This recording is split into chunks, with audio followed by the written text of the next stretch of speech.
Planning on doing a clean cook today. Changed my mind. I figured I'd throw 6 wings in here to kind of see how things go. Just kind of moving around as I'm cooking. I've added a few features to it. So I've been listening to my grease bucket. Down here you can hear it every once in a while. I go thunk, thunk. That's where the grease is actually dripping out of there and landing in there. So that means the chicken's getting pretty close to being done. It's only 6 pieces, but the little bit there that does fall in is, kind of helpful. I'll see where I'm at on my temperatures. Oh, they're well beyond 180. That's good. At least there. This one, see what's that? 185, 187. I can deal with that. They're actually done. We'll get that skin a little bit more crisp on it. So, but I'll have a little bit more of the video here on it as well. I'll put it right behind this. Okay, I figured I'd cover my last and final modifications on this grill. Back it up a little bit so you can see it. Don't give me no shit about my Snoopy or my SpongeBob grease can.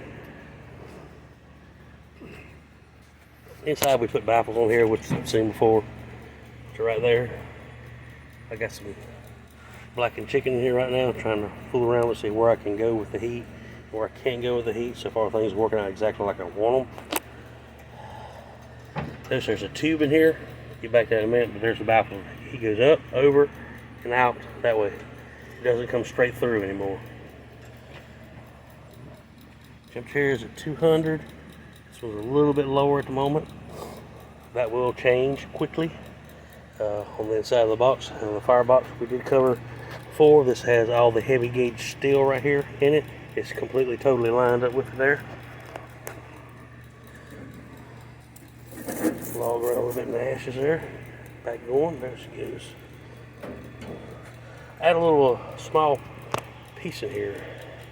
It goes to a tube that runs through the inside of the smoker itself.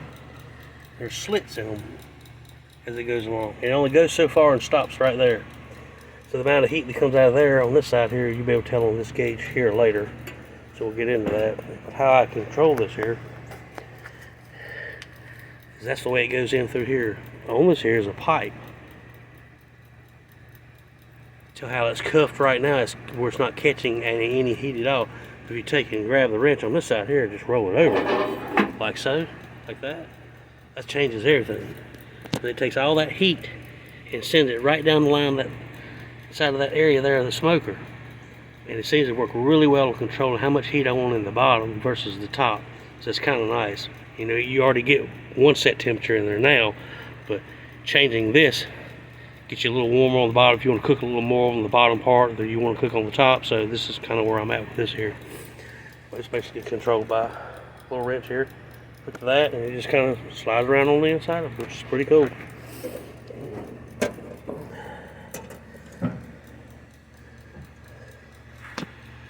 It's nice and warm there. You can feel the heat starting to come through there now. Come. Be back. Alright, I installed the grease drain on the bottom, so while it's cooking, the grease can kind of run down here and run out. This is also an indication here for me if I'm getting too much smoke on the inside. I don't like that much smoke because my wife doesn't really care for it too much. As you can take a look here, every once in a while you see a little bit of smoke coming out of there. You can see that on camera. You see that? That just means that I need to back it off a little bit on the smoke. So if I start getting out of here what's coming down like that means it's going to be real. It'll have the smoky taste that I like, but my wife won't care for it too much. So that's too smoky. But she won't be eating these, what I got on here, so I'm going to leave it like it is for a while. A little stack, put my Snoopy back on, which he does here. And he will dance around sometimes. You get hot enough, he'll start bouncing around there from the heat coming out of that stack. A little bit more smoke than I want. Okay, with the piece being open now and letting the flames and all the smoke and the heat go through there, see the difference now. Setting at about 350 and climbing, and the middle here is just below 250. Both of these are very accurate with each other. You set them side by side and they're really close to each other. But the reason this one is so much higher is because the tube that runs through here, it stops at about right there. So it lets a lot of heat come out, so we know that there's heat coming through here very, very good, coming out and going out of the stack. But if I choose to drop this down, all I basically got to do is just walk over here and take this out here and roll her back over. She's done, man. Alright, I started this fire this morning, I guess around 11 o'clock. By 12 it was rolling pretty good. I like to get my fire where it's really, really hot, then all of a sudden it'll kind of, it's easier for me to bring it down than it is to bring it up, if that makes any sense. It's hard to bring a fire up and have your smoke you're wanting and things like that without having too much smoke or too much going on. So it's easier for me to get it up to around 450, 500 degrees and let it start dying down and then start putting my food on and going from there. And to get my coals good and hot, get that grill good and hot, get it rocking and rolling.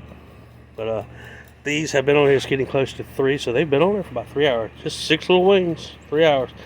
Could have stuck them on here in just a few minutes, and and I'd been fine with that. But I just wanted to see how this would do. This is normally what it would take for me to cook a chicken sometimes, depending on what I got going on. Depending on how big the chicken is, sometimes it takes me a lot longer. Chicken is really, really hard to cook on an offset. So I shut this down. It's been down now for about an hour. As you can see, it's still smoking, and it's still guaranteed holding temperature in here to hold it up till wee hours of the morning. There's so much steel inside of this thing now compared to what it was when it was new. I mean, new was just really thin. The firebox bringing it up, making it as thick as it is on the inside, that made a huge difference. Open up, dude. See how thick that steel is there? It'll sit here and smolder. It'll be like this till 2 o'clock in the morning. It's just showing you how well it holds the coals now, which is really nice. But not everybody's cooked on these. If I had to do it all over again, I think I still would do it just for the challenge of learning how to do it. Compared to, hey, I spent 3 hours cooking 6 wings on this thing. Compared to, I could have done it over here, just a few minutes, pretty much. But this is very old. I've been keeping up with this thing for a really long time. It's between 15 and 16 years old.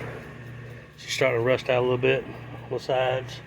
I've kept it put up. It's still been through hurricanes. It's still been through everything. Hailstorms, you name it, it's been through it. Really love this grill. I've tried my best to take care of it. We didn't have a whole lot when we got it.